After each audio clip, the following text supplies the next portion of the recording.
Boa tarde. Então, para terminar o assunto aí de escoamento interno, né, a gente viu que na aula passada que o valor de Nusselt ele é uma constante para regiões plenamente desenvolvidas. Se você tiver um fluxo de calor sendo imposto na superfície, então você tem um valor de Nusselt um pouco maior do que se a temperatura da superfície for constante, né? Cerca de 4,36 e 3,66 para a temperatura da superfície. Bem, fica faltando então a gente compreender como que funciona casos de região de entrada. Então, para casos de região de entrada, a gente tem duas possibilidades, né? Se na região de entrada tiver tendo variação do perfil de velocidade, variação do perfil térmico no eixo axial, ou se a velocidade for muito alta e você já tiver um perfil de região completamente desenvolvida para casos de mecânica dos fluidos, né, casos do perfil de velocidade hidrodinâmico, e você tem só nesse caso a variação de comprimento de entrada térmica, e fica um pouco mais fácil de analisar.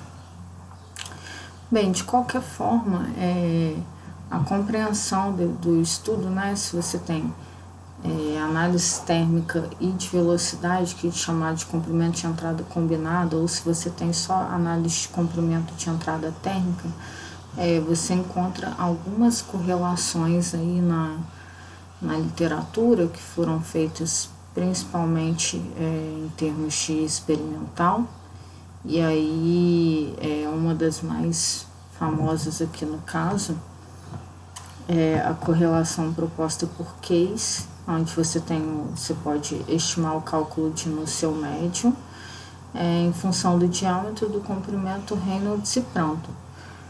Essa razão entre diâmetro, comprimento, Reynolds vezes Prandtl, ela é a junção desses parâmetros me dá um número adimensional que é chamado de Graetz. Então, Graetz é nada mais do que, na mecânica dos fluidos, um número adimensional que caracteriza fluxos laminares, né? Você pode observar que você tem aqui a multiplicação de Reynolds, né? Que é um número adimensional que diz respeito à mecânica dos fluidos, e Prandtl, que é um número adimensional que diz respeito a questão térmica, mas quando você divide diâmetro pelo comprimento, você tem basicamente a análise de fluxos laminares ou turbulentos. Então, Graetz, ele vem caracterizar essa questão de fluxos laminares. Então, essa correlação aqui proposta por Case, você pode utilizar e se atentar às propriedades, né, que são pegas na temperatura média, que você calcula lá na tabela. E aqui está o comportamento de Nusselt, então, frente ao número de Graetz. Observe que você tem uma queda brusca, né, de Nusselt, pelo inverso de Graetz. Então, lembrando que aqui o seu Nusselt infinito quando você tem lá a velocidade de corrente livre, então ele começa bem alto, depois com as tensões cisalhantes, né, e o agravamento da queda de velocidade, você vai reduzindo o valor de Nusselt. Então, observe que o Nusselt ele decresce, né, com o inverso de Graetz. Então, se você tem perda de velocidade, aqui no caso, o Reynolds caindo, você tem que esse número aqui, o inverso dele, aumenta, e logo você tem uma queda de Nusselt também. Então, é basicamente isso que o valor de Graetz quer te dizer, e ele aparece aí em mais algumas outras correlações. Bem, então o que a gente vai ver daqui por diante são correlações, né, principalmente experimentais, em que a gente pode estimar ou aproximar dependendo do que você for analisar, o número de núcleo e com isso calcular o coeficiente convectivo de calor. Ok.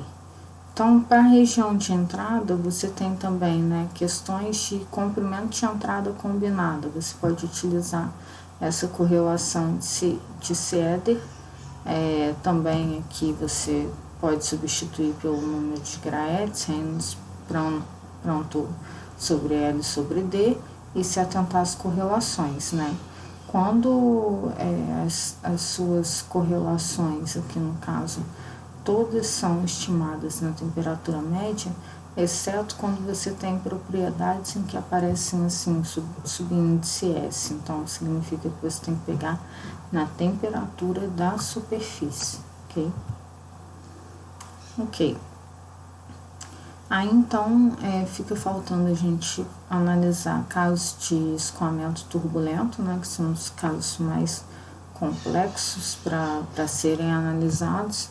E aí você tem também algumas correlações de núcleo experimental, que no caso a equação de Coburn, para escoamento plenamente desenvolvido, mais em escoamento turbulento, né? Porque a gente sabe que em escoamento laminar plenamente desenvolvido, seu núcleo é uma constante. Então aqui você pode utilizar essa equação e se atentar para as condições de uso dela também, onde você tem que ter uma razão de comprimento sob diâmetro maior ou aproximadamente 10, Reynolds maiores que 2.000 e valores de Prandtl aí abrangendo uma grande quantidade de valor entre 0,6 e 160. Aí você tem também a correlação, uma correlação mais famosa, essa correlação de Tittus-Boelter, em que você pode utilizar ou para aquecimento ou para resfriamento. Então o seu exponencial aqui do Prandtl, ele varia de acordo com que o seu fluido está aquecendo ou resfriando, se atentando também às condições de uso. E a correlação de Sider também, aqui no caso, todas as propriedades pegam na temperatura média, novamente, exceto a viscosidade aqui no S, que é na temperatura da superfície. E equação de Gnielinski, onde aqui no caso é solicitado esse F, que é o fator de atrito, lá da mecânica dos fluidos que vocês retiravam lá do diagrama de Moody. Então, para você poder calcular o núcleo aqui, você precisa saber da rugosidade do diâmetro do tubo, né?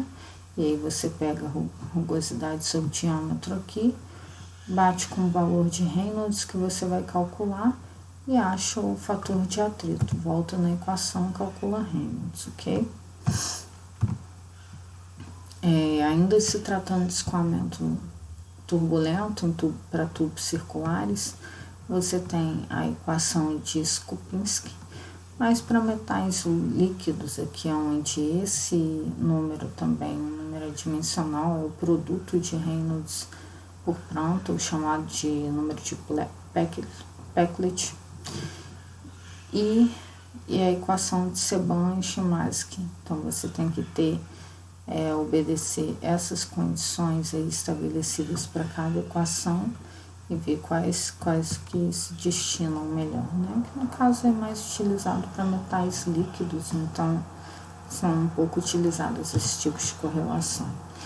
Lembrando que se o tubo não for circular, então você tem que calcular o Reynolds com diâmetro hidráulico, né? O diâmetro hidráulico é 4 vezes a área da seção transversal dividido pelo perímetro.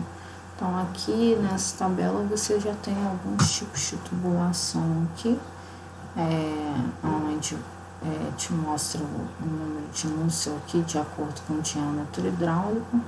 Então você calcula que o B sobre A, né, que ele denomina aí para cada tipo de tubulação, o que é B, o que é A, e calcula o fluxo de calor, né, calcula o número de núcleo. Então observe que para seções circulares, né, já foi calculado o escoamento laminar, no caso, um núcleo igual a 4,36, se você tiver fluxo constante, ou 3,66 se você tiver a temperatura da superfície constante. Ok, então você tem aí essas duas colunas utilizadas para qualquer tipo de tubulação. Ok, e se você tiver tubos concêntricos, né? Isso acontece muito em casos de trocadores de calor, e aí você tem que fazer o cálculo de como que varia o perfil de temperatura, o fluxo de calor na região anular. Então, você novamente precisa calcular o diâmetro hidráulico, aqui no caso de um fluido percorrendo na região anular, né? O diâmetro hidráulico para esse caso aqui é o DE, que é diâmetro externo aqui, menos o diâmetro interno da tubulação interior. E aí você deve calcular, né, núcleo para um fluido interno e um núcleo para o fluido externo, de acordo com o diâmetro hidráulico de cada um. Então, aqui tem alguns valores, né, de núcleo de acordo com o diâmetro interno sobre o diâmetro externo, e aqui algumas correlações. Se você tiver aquecimento ou resfriamento também na região anular entre tubos concêntricos, a equação de Tittus-Boelter. Então, você pode usar essas equações de acordo com essas condições aqui de Reynolds, Prandtl e L sobre D. E aí, analisando então agora, né? Se você tem escoamento turbulento, escoamento laminar, se está na região completamente desenvolvida, se está na região de entrada, se você tem uma região de entrada com entrada combinada, ou se você tem uma região de entrada só com entrada térmica, você vai escolher, né, fazer os cálculos das condições e escolher a melhor correlação que descreve o seu problema e fazer a aproximação adequada para sua análise em questão.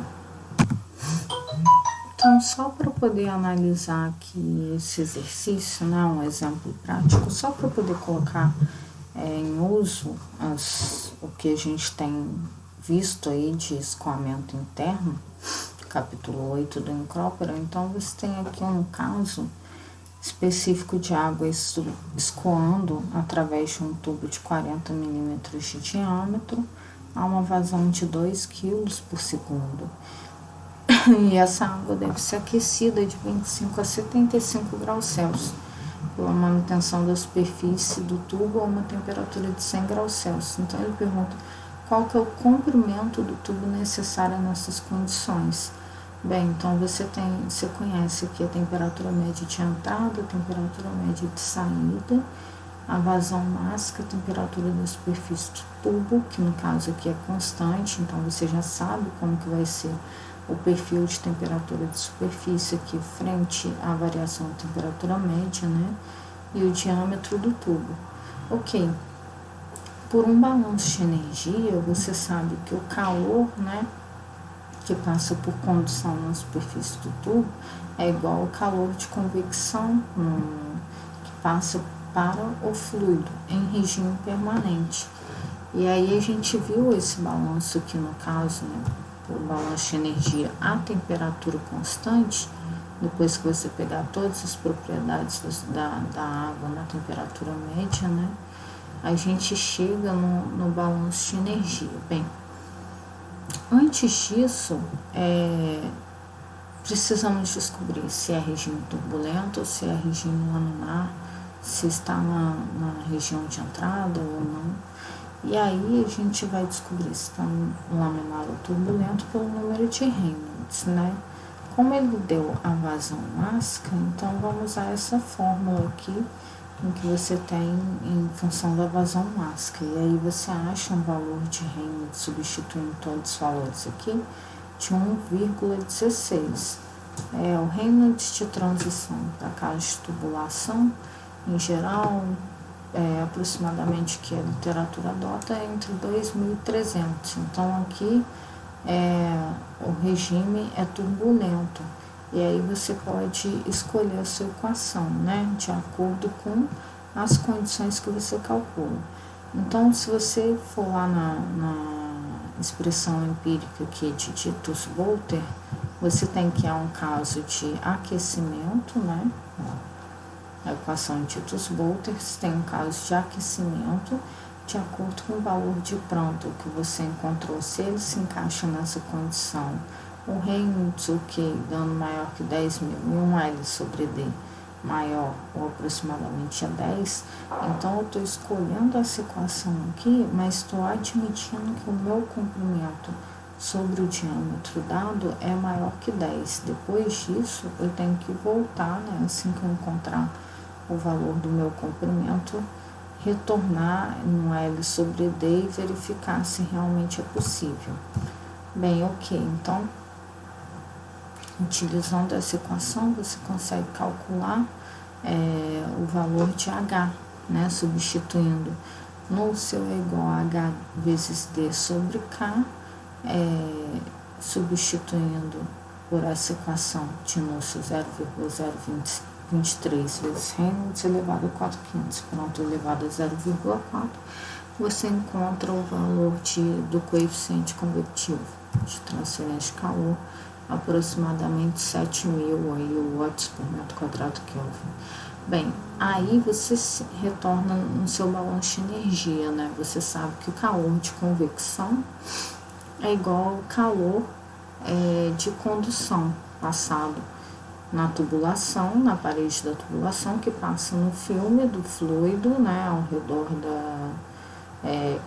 que está com a velocidade nula, passado ainda por convecção para o fluido. Então, você tem aqui o calor de convecção, né, que é o que? É πdL, que é a área, vezes coeficiente convectivo de transferência de calor no ΔT.